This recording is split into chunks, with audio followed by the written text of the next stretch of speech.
puis, tu as quelques entreprises aux États-Unis qui ont un intérêt à dire aux régulateurs écoutez, cette technologie, elle est quand même un peu trop compliquée, un peu trop difficile à comprendre, un petit peu trop dangereuse. Imaginez que le truc devienne indépendant. Bon, tu vas dire ça à des gens qui comprennent pas forcément exactement ce qui se passe. Ils peuvent se dire ah oui, peut-être que si on donnait ça à 3 personnes ou à 2 personnes aux États-Unis, on contrôlerait tout ce qui se passe et puis il n'y a pas de problème, quoi.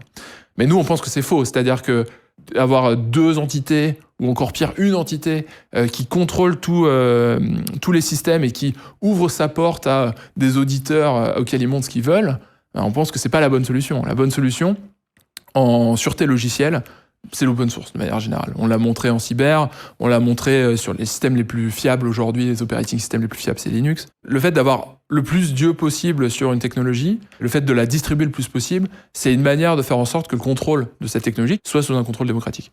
Et donc voilà, nous c'est ce qu'on dit. Nous ce qu'on pense, c'est que dans 10 ans, ça paraîtrait complètement fou pour déployer un modèle. Parce que c'est tellement infrastructurel, c'est tellement une ressource qui doit être partagée par tout le monde, cette compression de la connaissance et cette intelligence, que pour nous, c'est criminel de la laisser entre les mains de 2 entités qui ne sont pas du tout sous contrôle démocratique.